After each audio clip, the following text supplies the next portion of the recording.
চাঁদাবাজিতে 1 number. এমন আছে না নাই? ওনার নাম দিয়া লাখ লাখ টাকা কোন দিক দিয়ে লুটপাট করে লয়ে গেছে আপনার খবরও নাই। দেখবেন রাস্তার একটা টেন্ডার পাস করছে, ওই বরাদ্দ পাস করার পরে রাস্তা যখন করছে কিছুদিন পরে গিয়ে দেখে রাস্তাতে করছি এটা রাস্তা এখন আর নাই, বড় বড় গাঁথা হয়ে গেছে। গাঁথা কেন হইলো? খোঁজ নিয়ে গিয়া দেখে রাস্তায় যে পরিমাণ রড দেওয়ার কথা ছিল, যেই পরিমাণ পাথর দেওয়ার কথা ছিল, এটি কিচ্ছুই দেওয়া হয়েছে না, বরং কিছু কিছু জায়গায় রডের বদলে বাঁশও দিয়ে দিচ্ছে। এমন আছে না নাই? এর কারণ কি?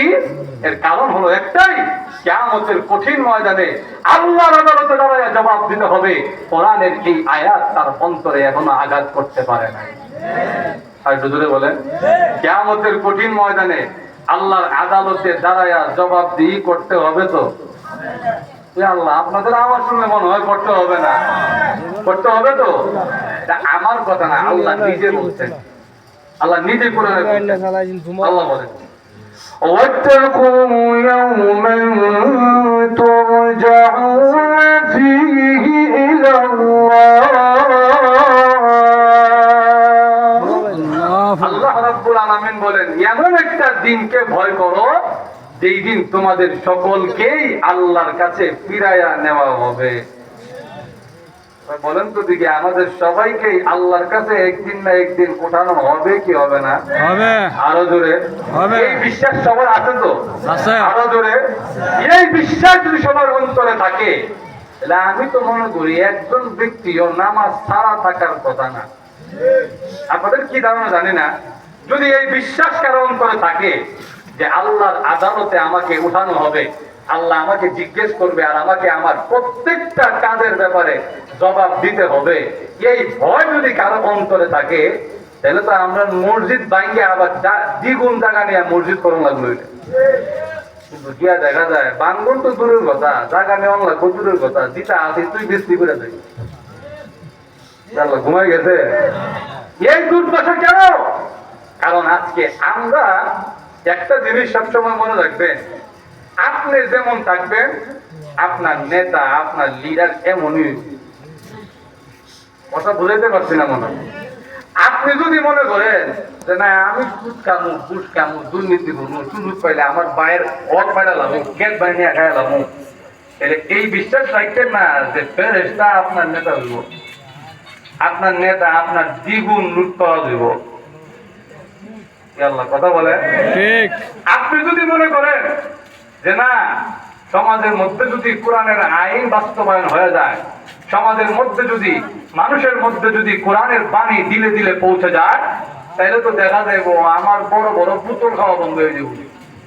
তাহলে এই চিন্তা যদি করেন আপনি, তাহলে এই আশা রাখছেন না যে আপনার লিডার নেতা যে হইব এবার দিনে 3 বার তাহাজ্জুদ করবো। কারণ আগে এমন দেখছি আমরা দিনের বেলাও তাহাজ্জুদ গুজার দেখছি আমরা। ঘুমাই গেছেন আপনারা? কেন দেখছি? এর কারণ হইল আমরা চাইছি না যে আমাদের নেতা ভালো মানুষ। বলেন ঠিক ঠিক। আমাদের চাওয়া ছিল না এটা যে আমাদের নেতা ভালো মানুষ হোক। যদি আমরা চাইতাম যে আমাদের নেতা ভালো মানুষ হবে, যিনি আমাদেরকে পরিচালনা করবেন তিনি ভালো মানুষ হবে, অবশ্যই যদি আমরা নিজেদেরকে পরিবর্তন করতে পারতাম আমাদের নেতাও ভালো মানুষ হইতো। ঠিক বলেন ঠিক কিনা? নূহ আলাইহিস সালাম 950 বছর তার কওমরে দাওয়াত দিতে, শুধু দিনের বেলা না, দাউতু কওমি লাইলা ওয়া নাহারা, দিনেও দিছে রাতেও দিছে। দিনের রাতে দাওয়াত দেওয়ার পরে ফলাফল কি? কয় আল্লাহ যখনই আমি ডাকি, ওয়াইন্নী কুল্লামা দাউতুহুম লিতাগফিরা লাহুম, যখনই আমি তাদেরকে দাওয়াত দেই যে আল্লাহর দিকে আয় আল্লাহ মাফ করে দিব, জাআলু আসাবিআহুম ফি আযানিহিম, কান দুইটা আঙ্গুলের মধ্যে দিয়ে, আঙ্গুল দুইটা কানের মধ্যে দিয়ে রাখে। তোমার কথা শুনলাম তো টাইম আমরা নাই, তুমি তোমার কান করে দেবে। এই ঘটনা ঘটার পরে নূহ আলাইহিস সালাম বুঝলেন যে এই জাতির কপালে আর হেদায়েত নাই। একদিন রাস্তা দিয়ে যায়, এক বালকে তার বাবার আঙ্গুল ধরে ধরে হাঁটে। আজকে নূহ আলাইহিস সালামকে দেখার পরে বালকে বাবারে জিজ্ঞেস করে, আব্বু এই লোকটা কে? ওনাকে তো চিনলাম না। বাবা ডাক দিয়া কয়, সন্তান রে সবাই যে পাগল পাগল বলে ডাকে আর পাথর নিক্ষেপ করে উনি হলেন সেই নূহ। একটু আসতে পারেন নাউযুবিল্লাহ। তো সবাই যে পাগল পাগল করে ডাকে আর দেখলেই পাথর নিক্ষেপ করে, উনার নামে হলো নূহ, উনি সেই ব্যক্তি। ওই লোকটা কয়, ওই বালকটা কয়, আব্বা সবাই যখন উনারে পাথর মারে তো আমি আর বাদ থাকতাম কেন? চিন্তা করে দেখেন, এখানে লক্ষণীয় বিষয় আছে যে আপনি যেরকম হবেন আপনার সন্তান আদি এরকমই হবে, আপনি যেরকম হবেন আপনার বংশধর এরকমই হবে, আপনি যেরকম হবেন আপনার নেতা শাসক এমনই হবে। বলেন ঠিক কিনা? এই কথা বলার পরে ইমাম এই কথা বলার পরে উনি ছোট্ট একটা পাথর নিয়ে ওই বালকটা নূহ আলাইহিস সালামের দিকে যখন তেড়ে গেছে, আল্লামা শফি রহমতুল্লাহ আলাইহি তার তাফসীরে মাআরিফুল কোরআনের মধ্যে আনছেন, এই দৃশ্য দেখার পরে নূহ আলাইহিস সালাম কয়, আল্লাহ ভাবছিলাম যে বুড়াগুলো আমার দাওয়াত কবুল না করলেও এই বুড়ার পরের যে জেনারেশন, পরের যে প্রজন্ম আসতেছে এরা আমার দাওয়াত কবুল করবে। এখন তাকায় দেখি না না, আমি তো পোকার স্বর্গে বাস করতেছি, এই বুড়াগুলা যেমন এর সন্তান আদিগুলো এমনই। বলেন ঠিক কিনা? আল্লাহ আমার বুঝা হয়ে গেছে এই জাতির কপালে হেদায়েত নাই, আপনি এই জাতিকে সমূলে ধ্বংস করে দেন, কারণ এই জাতির যাদের যারা নেতৃস্থানীয় যারা লোক আছে এরা যেমন ফাসিক ফুজ্জার, এরা যেমন কাফের, এদের সন্তান ভালো হবে এই আশা করা যায় না। বলেন ঠিক। তাহলে আমাদের আজকে এই দুর্দশার কারণ হলো যে আমরা নিজেরাও ভালো হইতে চাই না, এই জন্য আমাদের নেতাও ভালো মানুষ আসে না।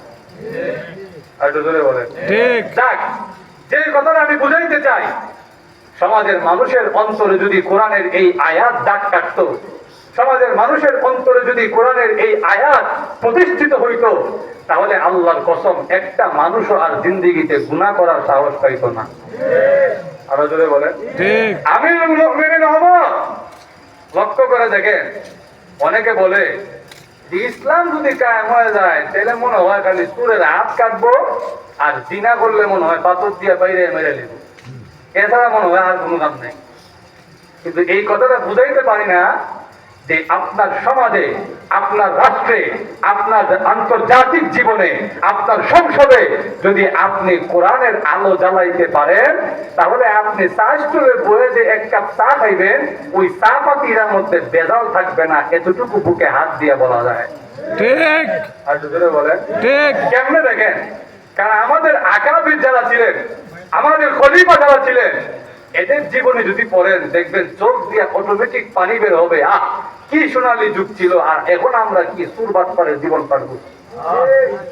বলেন ঠিক কিনা? ঠিক। ওমর রাদিয়াল্লাহু তাআলা আনহু উনি একদিন রাস্তা দিয়ে যাওয়ার সময় দেখে একটা বুড়ি মহিলা লাঠি দিয়ে ভর করে করে কাঁপতে কাঁপতে কাঁপতে কাঁপতে আগাইতেছে। বুড়ি মহিলার কাছে গিয়ে ওমর রাদিয়াল্লাহু তাআলা আনহু বলেন, বুড়িমা আপনার দেখা যায় শরীরটা খুব দুর্বল, অসুস্থ নাকি? হ্যাঁ বাবা শরীরটা দুর্বল, 3-4 দিন ধরে খাওয়ান দাওয়ান নাই, খাওয়ান দাওয়ান এই বয়সে যদি না খায় তো শরীর কেমন থাকবে এটা তো দেখা যায়। শরীরের মধ্যে কোনো শক্তি নাই, ভিটামিন নাই, শরীর দুর্বল, শরীর কাঁপে, হাঁটতে গেলে এই অবস্থার মধ্যেই দিন পার করতেছি। এমন সময় ওমর রাদিয়াল্লাহু তাআলা আনহু বলেন, বুড়িমা আপনি কি আপনার এলাকার যে খলিফা ওমরকে চিনেন না?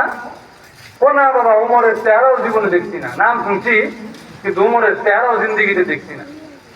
ওতে আপনি এক কাজ করলেন না, ওমরের কাছে গেলেন না কেন? ওমরের কাছে গিয়ে বলতেন বিষয়টা যে আপনার এই অবস্থা, তাইলে তো ওমর একটা আপনার ব্যবস্থা করে দিত। বুড়িমা এমনি আগে আসেন দুর্বল, এখন এমনি গাছ পিল্লা কয়, তুমি দেখি মূর্খ মানুষ, হাদিস টাদিস তুমি মনে হয় পড়ো না, নবীর হাদিস তুমি শুনো নাই? তো কি হাদিস বুড়িমা? নবী বলছেন যে দায়িত্ব নিবে তার কর্তব্য হলো মানুষের ঘরে ঘরে গিয়া খোঁজ নিবে, মানুষ তার ঘরে আসবে এমন একটাও হাদিস নাই। আর একটু জোরে বল না সুবহানাল্লাহ। দায়িত্ব যেই ব্যক্তি নিবে, যেই ব্যক্তি মানুষের দায়িত্ব নিবে, যেই ব্যক্তি সমাজের দায়িত্ব নিবে, যেই ব্যক্তি রাষ্ট্রের দায়িত্ব নিবে, তার কর্তব্য হলো মানুষের ঘরে ঘরে গিয়া খোঁজ নেওয়া। মানুষ তার ঘরে গিয়া খোঁজ নিত, মানুষ তার ঘরে নিয়ে তার খোঁজ দিত, এমন হাদিস একটাও নাই। সুবহানাল্লাহ। এখন ঠিক কিনা? তো তুমি দেখা যায় হাদিস পড়ো না, নবীর কথা শুনছো না। ওমর যদি শুনে তুমি হাদিস পড়ো না, হাদিস অনুযায়ী আমল করো না, তাহলে তোমারও ফল লাগাবো, আমারও ফল লাগাবো। এর চেয়ে ভালো তুমি চুপ থাকো বাবা, আমি যেন না আছি এমনি বালা। এমন সময় আলী রাদিয়াল্লাহু তাআলা আনহু এবং উসমান রাদিয়াল্লাহু তাআলা আনহু পাশ দিয়া যায়। যাওয়ার সময় সালাম দেয়া যায়, আসসালামু আলাইকুম ইয়া আমিরুল মুমিনিন। বুড়ি কয় এদিকে তুমি আমিরুল মুমিনিন বুঝতে পাইলা না? আমি আর একবার কথা বলি, তুমি আমিরুল মুমিনিন বুঝতে পাইলা, খলিফাতুল মুসলিমিন বুঝতে পাইলা? আলী রাদিয়াল্লাহু আনহু ডাক দিয়ে বলেন, বুড়িমা, যেই লোকটার সঙ্গে দাঁড়ায়া কথা বলতেছেন উনি হলেন আমিরুল মুমিনিন ওমর ইবনে খাত্তাব। এবার মহিলার জান জায়গাটা আছে নেই। এবার মহিলা কইলা হাওলা ওয়ালা কুওয়াতা ইল্লা বিল্লাহ, কোন জায়গাতে কোন কথা বললাম। এখন বুড়িমা দেখা যায় তার কাঁপুনি আরো বেড়ে গেছে। ওমর রাদিয়াল্লাহু আনহু বলেন, বুড়িমা, আল্লাহর রাস্তে মাফ করবেন, আমি আপনার দায়িত্ব পালন করতে পারছি না, এই জন্য এখন যেহেতু আগে পারছি না, এখন নেন আমার পকেটে 500 স্বর্ণ মুদ্রার একটা থলি আছে, এই থলিটা আপনার দান করে দিলাম, সুবহানাল্লাহ। আপনি আপনার হাজত পুরো করে নিয়ে। আর বুড়িমা, আপনি তো মনে হয় মনে মনে নিয়ত করছিলেন যে উমর যেহেতু আমার খোঁজ খবর নেয় নাই, তাহলে আল্লাহর আদালতে উমরের বিরুদ্ধে আপনি বিচার দিবেন। বুড়িমা বলেন, না না, উমরের নামে আমার কোনো বিচার নাই। অন্তদিকে আগে বিচার আসেননি আরো দূরে, এখন উমরের দেখার পরে কয় না না, আমার এখন আর কোনো বিচার নাই। কারণ আমরা তো যদি দেখা যায় মানুষ যদি নর্মাল ভাবে আসে, সাধারণ ভাবে আসে, তাহলে আমরা এক কথা থাকে। আর যদি আমরা প্রশাসন যদি দেখা যায় রেপ পুলিশ হয়ে আয়ে, তাহলে দেখা যায় এমনি না রে থাকবে, চিন্তা করতে কম হয় না। বলে মাঝে মাঝে আমার আব্বাজান রহমতুল্লাহ বলতেন যে মাঝে মাঝে রাস্তাঘাটে আমরা ডাকাইতো ধরে, ডাকাই দেখা যায় চুরি একটা বুকের মধ্যে দুইটা, আর একটা গলার মধ্যে দুইটা, ডাকাতি ঘুরা সব লইয়া যাওয়ার সময় কয়, হুজুর আমরা ভালো না। আমরাও তখন বলে দিই, না না, তোমরা আগে চাইতে আরো ভালো হইতো। কিছু করার নাই, কারণ কইতে গেলে যদি উল্টা পাল্টা কই, কোন সময় আবার চুরি দিয়ে গাই মারে কোন জানে। এই কারণে ওমর রাদিয়াল্লাহু তাআলা আনহুকে দেখার পরে, ওমর রাদিয়াল্লাহু তাআলা আনহু এমন মানুষ, আল্লাহ রাসূল কয়, ওমর তুমি যে রাস্তা দিয়া যাও, জিনের বাপ ওই রাস্তা দিয়া যায় না। জিন্নাতের বাপ চিনছেন আপনারা? তার নাম হলো মিস্টার ইবলিস। কি নাম? মিস্টার ইবলিস। তো ওমর এমন এক ব্যক্তি, ওমরকে দেখার পরে কাঁপুনি আরো বেড়ে যায়। ওমর রাদিয়াল্লাহু তাআলা আনহুকে ওই বৃদ্ধা মহিলা বলে, ওমর না না, তোমার বিরুদ্ধে আমার কোনো অভিযোগ নাই, সব মাফ করে দিচ্ছি। ওমর রাদিয়াল্লাহু তাআলা আনহু ওই বৃদ্ধা মহিলাকে ডাক দিয়ে বলেন, মাগো, আমি জানি আপনার অন্তরে অনেক ব্যথা, অনেক কষ্ট। কিয়ামতের কঠিন ময়দানে আল্লাহর আদালতে আমি ওমরের বিরুদ্ধে বিচার দিবেন। আমার কর্তব্য ছিল আপনার বাড়িতে গিয়া খোঁজ নেওয়ার, খোঁজ নিতে পারি নাই। আল্লাহর আদালতে আমি ওমরের বিরুদ্ধে কোনো বিচার দিয়েন না গো মা। বুড়িমা বলে, না রে ওমর, তোমার নামে আল্লাহর আদালতে কোনো বিচার দিব না, এবার আমি যাই। ওমর রাদিয়াল্লাহু আনহু বলেন, না মা, একটু দাঁড়ান, আমি একটা চামড়া নিয়ে আসি। কারণ ওই সময় কাগজ ছিল না, চামড়ার মধ্যে লেখা হতো।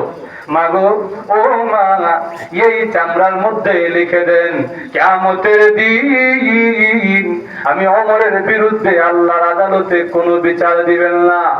ওই বুড়িমা ওই চামড়ার কাগজের মধ্যে লিখে দিলেন, কিয়ামতের কঠিন ময়দানে ওমর ইবনুল খাত্তাবের বিরুদ্ধে কোনো অভিযোগ নাই, কোনো অভিযোগ নাই। ওমর রাদিয়াল্লাহু তাআলা ওই কাগজটা আলী রাদিয়াল্লাহু আনহুকে ডাক দিয়া বলেন, আলী রে, এই কাগজটা তোমার কাছে রেখে দাও। যেদিন আমি ওমর পৃথিবী থেকে বিদায় হয়ে যাব, আমি ওমরের কাপড়ের ভিতরে এই কাগজটা দিয়ে দিবে, যেন কিয়ামতের কঠিন ময়দানে আমি ওমরকে আল্লাহর আসামির কাঠগড়ায় দাঁড়াইতে না হয়।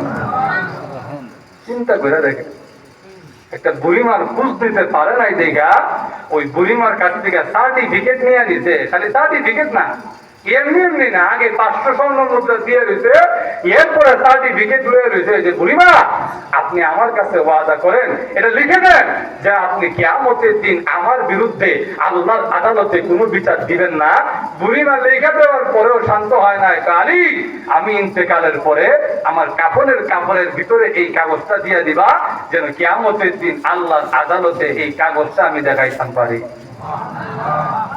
চিন্তা করে দেখেন, মানুষের অন্তর, একটা সমাজকে যদি পরিবর্তন করতে হয়, গোটা রাষ্ট্রকে যদি পরিবর্তন করতে হয়, কোরআনের আইন, কোরআনের বিধান ছাড়া সমাজের মানুষকে পরিবর্তন করা সম্ভব নয়। ধরে বলেন কেন? কারণ এই কোরআন এটা এমন একটা বাণী, আপনাদের কি ধারণা এই কোরআন কি কোনো মানুষ লেখছে? আপনাদের মসজিদের বড় হুজুর লেখছে? আল্লামা আনসারী সাহেব হুজুর লেখছে? আমাদের ব্রাহ্মণবাড়িয়ার বড় হুজুর লেখছে? এই কোরআনের বাণী কোনো মানুষ লেখে নাই। এই কোরআন এমন একটা বাণী, এই বাণী সরাসরি আল্লাহর পক্ষ থেকে নাজিল হয়েছে। আল্লাহ সরাসরি নাজিল করছেন, একটাই উদ্দেশ্য, লিতুখরিজান নাসা মিনাজ যুলুমাতি ইলান নূর, যেন এই কোরআন দিয়া মানুষকে অন্ধকার থেকে আলোর পথ দেখাইতে পারে। এবার বলেন, আল্লাহ যেই কারণে নাজিল করছে, আল্লাহর ইচ্ছাটা কি ভুল? আরো জোরে বলেন। আল্লাহর ইচ্ছা হলো কোরআন দিয়া মানুষের দিল পরিবর্তন করে দিবে। মানুষ যদি পরিবর্তন হয়ে যায়, পরিবার পরিবর্তন হয়ে যাবে। পরিবার যদি পরিবর্তন হয়ে যায়, সমাজ পরিবর্তন হয়ে যাবে। সমাজ যদি পরিবর্তন হয়ে যায়, গোটা রাষ্ট্র পরিবর্তন হয়ে যাবে, কোনো সন্দেহ নাই। জোরে বলেন ঠিক কিনা? দেখেন, আল্লাহ রাসূল সাল্লাল্লাহু আলাইহি ওয়াসাল্লামকে আল্লাহ বলছেন, ওগো নবীজি, এই কোরআনটা আপনাকে দিছি। এই কোরআন এমন একটা দামি ইলম, এই কোরআনের ইলম এমন এক দামি, এই কোরআনের বাণী এমন এক দামি বাণী। আল্লাহ রাসূল সাল্লাল্লাহু আলাইহি ওয়াসাল্লাম কোরআনের মধ্যে কয়েকটা জায়গায় এমন আসছে, কাফের মুশরিকরা নবীজিরে বিভিন্ন প্রশ্ন দিয়ে আটকাইতে চাইছেন। নবীরে বিভিন্ন প্রশ্ন করছে যেন নবীজিরে আটকানো যায়, কিন্তু আল্লাহ কোরআনের মাধ্যমে নবীর সকল প্রশ্নের জবাব দিয়ে দিচ্ছেন। এমনও সময় গেছে, মক্কার কাফেররা মদিনার ইহুদি আলেমদের কাছে গিয়া বলছে যে মুহাম্মদরে আর কোনোভাবে আটকাইতে পারি না, তো এক কাজ করো, তোমরা আমাদেরকে, তোমরা তো কিতাব পড়ো, তাওরাত পড়ছো, ইনজিল পড়ছো, তোমরা এক কাজ করো, আমরা কিছু কিতাব থেকে বুদ্ধি শিখাইয়া দাও। কারণ কিছু আছে আমাদের সমাজে পয়রা শয়তান হয়, কিছু না পয়রা শয়তান হয়। ঘুমাই গেছেন আপনারা? কিছু শয়তান দেখবেন এটি পয়রা শয়তান, আর যিনি পয়রা শয়তান হয়, শিক্ষিত শয়তান যিনি, এটির চাইতে বড় শয়তান ইবলিস হইতে পারে। আর দুজনে বলে ওই মদিনার ইহুদি আলেমগুলা, এগুলা ছিল পয়রা শয়তান। এগুলা কয়, আমরা আসমানি কিতাবে এমন কিছু প্রশ্ন পাইছি যেই প্রশ্নের উত্তর নবী ছাড়া আর কেউ দিতে পারবে না। সুতরাং তোমরা মুহাম্মদরে গিয়া প্রশ্ন করো, দেখি মুহাম্মদ উত্তর দিতে পারেনি। দেখেন কোরআনের বাণীর, কোরআনের পাওয়ার কতটুকু দেখেন। মানুষের ইলিম, মানুষের জ্ঞান, মানুষের গরিমা, মানুষের দৌড় যেখানে গিয়া শেষ হয়, কোরআনের ইলিম, কোরআনের ওহীর ইলিম সেখান থেকে আরম্ভ হয়। বলেন ঠিক কিনা? ঠিক। তো এরা তিনটা প্রশ্ন শিখাই দিতে গিয়া মুহাম্মদের প্রশ্ন করবেন, তিনটা প্রশ্ন। এক নম্বর প্রশ্ন, অসুবিধা হচ্ছে আপনাদের? এক নম্বর প্রশ্ন হলো গিয়া মুহাম্মদকে জিজ্ঞেস করবেন, রূহ কাকে বলে? আমি আপনাদেরকে প্রশ্ন করি, আমরা সকলেই জানি আমাদের ভিতরে একটা রূহ, একটা প্রাণ আছে, কিন্তু আমরা জিন্দেগিতে রূহ জিনিস দেখছি তো না? প্রাণ কারে কয় দেখছি তো না? তো মুহাম্মদ গিয়া বলেন, মুহাম্মদ তো আর স্কুল কলেজ ভার্সিটিতে পড়ছে না, এত বিজ্ঞান জানে না, সে উত্তর দিতে পারবে না। ওই গাধা বেকুব জানে না যে মুহাম্মদের ইলম যেখান থেকে শুরু, যেখানে তোমাদের ইলম যেখানে গিয়া শেষ, মুহাম্মদের ইলম সেখান থেকে আরম্ভ হয়। বলেন ঠিক কিনা? কারণ নবীগণকে আল্লাহ এমন একটা পাওয়ার দিচ্ছেন যে নবীগণকে দুনিয়ার কারো কাছে পড়ান নাই। কেন পড়ান নাই? যদি নবীরা দুনিয়ার কারো কাছে পড়তো, তাহলে নবীর চাইতে তো তার উস্তাদের দাম বেশি হয়ে যেত। বলেন ঠিক কিনা? আমি যত বড় হেরান হই না কেন, আপনি যত বড় নেতা হনই না কেন, আপনার শিক্ষকের সামনে আপনি একজন ছাত্র, এছাড়া আর কোনো পরিচয় নাই। ঠিক আরো জোরে বলেন না কেন? ঠিক তো নবীজি যদি কারো কাছে পড়তেন, নবী যদি কারো কাছে পড়ে, তাহলে বলেন তো দেখি এবার উস্তাদের দাম বেশি না ছাত্রের দাম বেশি? তাহলে নবীর চাইতে সম্মানী আল্লাহর পরে নবীর চাইতে সম্মানী আর কেউ আছে? না। আরো জোরে। তাহলে নবীর চাইতে যদি সম্মানী আর কেউ না থাকে, এখন নবী যদি আরেকজনের কাছে গিয়ে পড়তে হয়, তাহলে তো তার সম্মান বেশি হয়ে যায়। এই জন্য আল্লাহ বলেন, ওগো নবীজি, দুনিয়ার কারো কাছে আপনাকে পড়াই নাই ঠিকই, কিন্তু কেউ যদি এই কারণে ভাবে যে আপনি পড়ালেখা জানেন না, আপনি নিরক্ষর, তার চাইতে মূর্খ কেউ হইতে পারে না, কারণ আপনি নবীর শিক্ষক সরাসরি আমি আল্লাহ। জিবরাইল আলাইহিস সালাম যখন ওহী নিয়ে আসতো, জিবরাইল আলাইহিস সালাম নবীজির কাছে ওহী নিয়ে আসে, জিবরাইল এক আয়াত পড়ে, নবীজি এক আয়াত পড়ে। জিবরাইল সামনের দিকে যায়, নবীজি দেখা যায় ঠোঁট ধরে ধরে নাড়ায়। ঠোঁট নাড়ায় কেন? ঠোঁট নাড়ানোর কারণ হলো, পিছনের যে আয়াতটা জিবরাইল পড়ায় দিয়ে গেল, ওই আয়াতটা যদি আমি ভুলে যাই, এই ভয়ে নবীজি খালি ঠোঁট নাড়ায়, মুখস্থ করে, ওটা বেশি বেশি মুখস্থ করে। আল্লাহ কোরআনের আয়াত নাযিল করে জানায়া দিয়েছেন, ওগো নবীজি, লা তুহাররিক বিহি লিসানাকা লিতাজালা বিহি, জিবরাইলের সঙ্গে আপনার ঠোঁট নাড়ানোর দরকার নাই, কারণ জিবরাইল আপনার শিক্ষক নয়। ইন্না আলাইনা জামআহু ওয়া কুরআনা, এই কোরআন আপনার অন্তরে জমা করে দিব। এই কোরআন কেমনে পড়তে হয়, এই পদ্ধতিও আমি আল্লাহ আপনাকে শিক্ষা দিয়ে দিব। আল্লাহু আকবার। জিবরাইল আপনার উস্তাদ না, আল্লাহ নবীজির উস্তাদ কে? আরো জোরে আওয়াজ দেয়া বলে যাক। ওইদিকে বলতে গেলে আরো লম্বা হবে। ইউসুফ আলাইহিস সালাম বাদশা রাইয়ানের সামনে যখন দাঁড়াইছে, বাদশা রাইয়ান এত শিক্ষিত, এত দাপটি বাদশা, উনি একাধারে 70টা ভাষায় কথা বলতে পারে।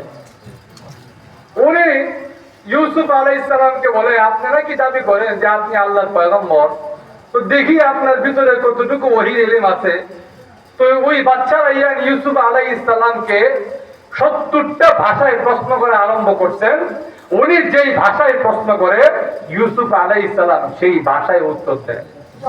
সুবহানাল্লাহ। আল্লাহ। এবার বাদশা রাইয়ানের 70টা ভাষা শেষ, তার টাঙ্কি গালি, তার আর ইলম নাই। ইউসুফ আলাইহিস সালাম কয়, ও বাদশা রাইয়ান, তোমার 70টা ইলম শেষ হয়ে গেছে, 70টা ভাষা শেষ হয়ে গেছে, আমার 71 নাম্বার শুরু হয়েছে। সুবহানাল্লাহ। যাক, নবীজিকে 3টা প্রশ্ন করতে বলছে। এর মধ্যে 1 নাম্বার হলো, বলেন তো দেখি ও মুহাম্মদ, বলেন দেখি রূহ কাকে বলে? যদি উত্তর দিতে পারেন তাহলে মেনে নিব আপনি আল্লাহর পয়গম্বর। আর যদি উত্তর দিতে না পারেন, তাহলে আমাদের এলাকা ছাইরা দেওয়ার জন্য প্রস্তুত হয়ে যান। 2 নম্বর প্রশ্ন, বলেন তো দেখি এমন কোন বাচ্চা ছিলেন যিনি সারা পৃথিবী ভ্রমণ করতেন? 3 নম্বর প্রশ্ন, বলেন তো দেখি এমন যুবকদের সম্পর্কে আমাদেরকে জানান যারা নিজেদের ইজ্জত, নিজেদের ঈমান হেফাজত করার জন্য নিজের ঘর বাড়ি আত্মীয় স্বজন ত্যাগ করে গুহায় গিয়ে আশ্রয় নিয়েছিল।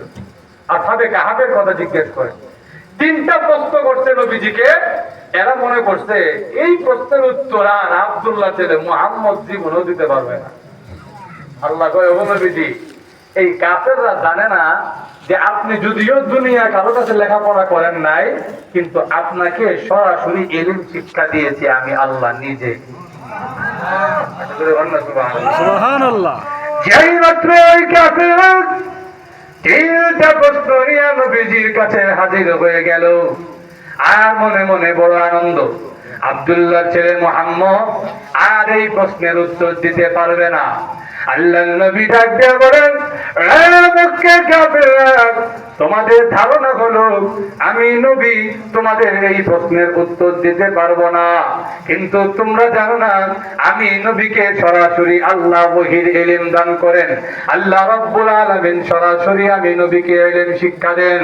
আল্লাহ রাব্বুল আলামিন আল্লাহ নবীর উপরে কোরআনের আয়াত নাযিল করে কাফেরদের 3টা প্রশ্নের জবাব কোরআনের মাধ্যমে দিয়ে দিয়েছে। আল্লাহ। 1 নম্বর প্রশ্ন, হে মুহাম্মদ, বলেন তো দেখি রূহ কাকে বলে? আল্লাহ কোরআনে বলেন, وَيَسْأَلُونَكَ عَنِ الرُّوحِ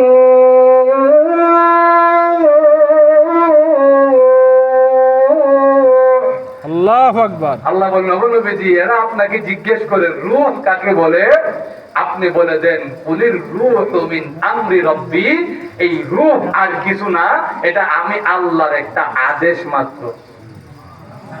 আমি আল্লাহ আদেশ দিলে আপনার ভিতরে রূহ থাকে, আমি আল্লাহ আদেশ যখন দেওয়া বন্ধ করে দেই, রূহের কাজও বন্ধ হয়ে যায়, আপনার এই 3.5 হাত বডির আর কোনো দাম থাকে না।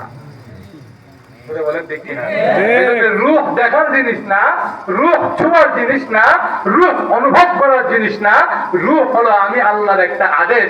এই যে আপনি শ্বাসটা নিলেন, এই শ্বাসটা যে আবার ছাড়তে পারবেন কি পারবেন না, এটা আল্লাহর আদেশ। আল্লাহর আদেশ হইলে ছাড়তে পারবেন, আদেশ না হইলে আপনার জীবন এখানেই শেষ। বলেন দেখি না, এরা কয় কি আব্দুল্লাহ ছেলে মুহাম্মদ এই প্রশ্নের উত্তর কেমনে দিল? এই প্রশ্নের উত্তর তো দেওয়ার কথা না। ঠিক আছে, 2 নম্বর প্রশ্নের উত্তর দেন। বলেন দেখি এমন কোন বাচ্চা আছে যেই বাচ্চা সারা পৃথিবী ভ্রমণ করছে? আল্লাহ রাব্বুল আলামিন এই কথাও, তারা বাচ্চার নাম বলে নাই।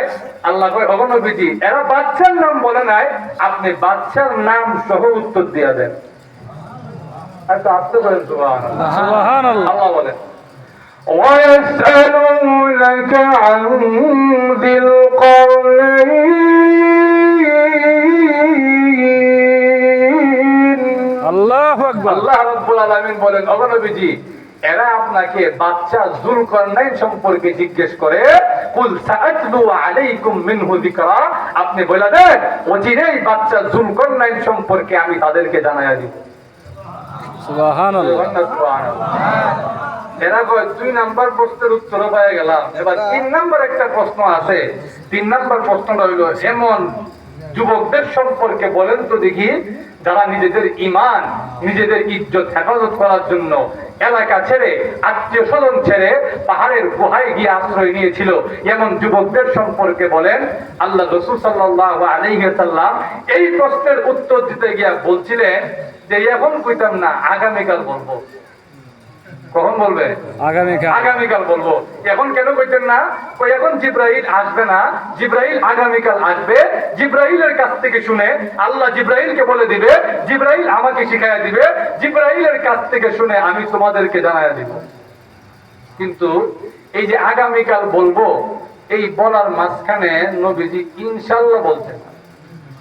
কি বলছে না? ইনশাআল্লাহ বলছে না। ইনশাআল্লাহ বলতে ভুলে গেছেন। ভুলাই দিবেন কে? আল্লাহ। আরো জোরে বল, আল্লাহ। কেন? দেখেন, কোরআনের ইলম, কোরআনের ওহী, এটার গুরুত্ব কতটুকু, নবীজির জীবনের একটা সাধারণ বিষয়ও আল্লাহ কোরআনের মাধ্যমে শিক্ষা দিয়ে দেন। কিভাবে? নবীজিকে আল্লাহ ভুলাই দিতেন কেন?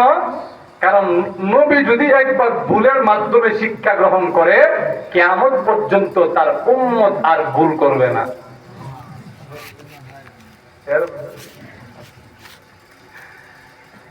তো যে বিষয়টা বলতেছিলাম, হুজুর চলে আসছে, কথা লম্বা করার সুযোগ নাই।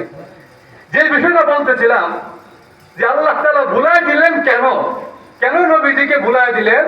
এর কারণ হলো, নবীজিকে ভুলাই দেওয়ার মাধ্যমে, নবীকে শিক্ষা দেওয়ার মাধ্যমে কিয়ামত পর্যন্ত আগত উম্মতকে শিখাইয়া দিয়েছে। নবী ভুল করার মাধ্যমে শিক্ষা লাভ করেছে, উম্মত আর কিয়ামত পর্যন্ত ভুল করতে পারে না। মাঝে মাঝে ভুল থেকেও শিক্ষা গ্রহণ করা দরকার। আল্লাহ ঘুমায় গেছেন আপনারা? ভুল থেকে যে শিক্ষা গ্রহণ করা হয়, ওই শিক্ষাটা সারা জীবন মনে থাকে। দেখতে না এক লোকে দেখবেন আমাদের সমাজে কিছু ছোট ছোট বাচ্চা আছে, এমন বান্দরের বান্দর, সারাদিন ভাল্লাভাল্লি করে। এমন আছে না নাই? এক গাছ থেকে এক গাছ, এক গাছ থেকে এক গাছ, এক গাছ থেকে এক গাছ, সারাদিন লাফালাফি করে। তো এমন লাফালাফি করতে করতে এক সময় গাছ থেকে পয়রা হাতটা ভেঙে গেছে। এখন বড় ভাই বাজারের দোকানে লিয়ে গেছে, নিয়ে আবার ডাক্তার সাহেব সদরে লিয়ে যা, মনে পড়ে আপনি একটা প্রাথমিক চিকিৎসা দিয়ে দেন, আমার ছোট ভাইরা হাতটা ভেঙে গেছে। তো ডাক্তার সাহেব একটা ছোট্ট একটা ওষুধ দিয়ে দিতে, ট্যাবলেট, বড়ি। এখন ওই বড়ি কিনতে গিয়া ফার্মেসির থেকে শুনছে যে এই বড়ি হাত ভাঙ্গার তো ওষুধ না, ওই এটা হলো গুড়া কৃমির ওষুধ। এবার বলেন তো দেখি, হাত ভাঙ্গার লোকে গুড়া কৃমির সম্পর্ক আসেনি না? এবার তো বড় ভাই এমন চেতা চেচ্ছে, লগে লগে গেছে ডাক্তারের কাছে গিয়া কয় ডাক্তার সাহেব ফাইজ দামি হওয়ার জায়গা পাইছেন না আপনি? আমার ছোট ভাইয়ের হাত ভাঙছে, আমি আপনার কাছে আসছি যাতে প্রাথমিক চিকিৎসা দিয়া দেন, আপনি হাত ভাঙ্গার কোনো ওষুধ দিলেন না, আপনি আমার ছোট ভাইরে দিয়া দিলেন গুড়া কৃমির ওষুধ, কারণটা কিটা? তখন ডাক্তার সাহেব কয় আগে আমার লোকের চিন্তা লাভ নাই, আগে আপনি বিষয়টা বুঝেন। বিষয়টা হইলো এক গাছ থেকে আরেক গাছ, এক গাছ থেকে আরেক গাছ লাফালাফি করার কোনো দরকার আছে না। লাফালাফি করার মূল কারণ হইলো গুড়া কৃমি কামড়াইছেন দিকে এইখান করতে গেছি, এখন পুরা কিন্তু ওষুধ দিয়ে দিছি, লাফালাফি আর করতো না, জীবনে হাত ভাঙ্গার কেস হইতো না। জোরে বলেন ঠিক কিনা? তাহলে মাঝে মাঝে ভুল থেকে শিক্ষা গ্রহণ করা দরকার। ভুল থেকে যে শিক্ষা গ্রহণ করা হয় এই শিক্ষা জীবন ভর মনে থাকে। জোরে বলেন ঠিক কিনা? ঠিক। তো যাক, সংক্ষেপ করে ফেলি। পরের দিন জিব্রাইল আলাইহিস সালাম আসে না। আল্লাহ কয় জিব্রাইল জবাব দরকার নাই, নবীর শিক্ষা দেই, নবীর মাধ্যমে কিয়ামত পর্যন্ত তার উম্মতকে শিখাইয়া দিব। ইনশাআল্লাহ বলতে না না, জোরে বলেন ঠিক কিনা? ঠিক। তো কাফেররা যখন দেখে 7 দিন 8 দিন 10 দিন 2 সপ্তাহ হয়ে গেছে ওহি আসে না, এক বুড়ি গিয়া কয় মুহাম্মদ তোমার কাছে যে একটা শয়তান আইতো, শয়তানটা মনে হয় আসে না এখন। আর একটু জোরে বলেন না, নাউযুবিল্লাহ। এই কথা শোনার পরে নবীজি চোখের পানি ছেড়ে দিয়ে কান্না আরম্ভ করছে। মরুভূমির দিকে দেখ, মরুভূমির দিকে দেখ, চোখে পানি ছেড়ে দিয়া কান্দে। আর আল্লাহকে ডাক দিয়া বলে প্রভু গো, ও প্রভু, আমার এলাকার মানুষজন আমাকে নিয়ে ঠাট্টা মশকরায় ব্যস্ত হয়ে গেছে।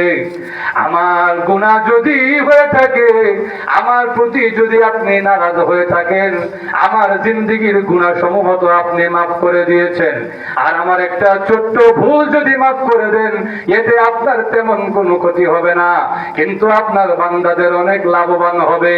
আল্লাহ রাব্বুল আলামিন নবীজির এমন আকুতি কাকুতি মিনতি শোনার পরে জিবরাইল আলাইহিস সালামকে গিয়া বলেন, হে জিবরাইল, আমার নবীকে জানায়া দাও, আমার নবীকে আর কাঁদতে হবে না, আমার নবী যেন তার চোখের পানি মুছে ফেলে।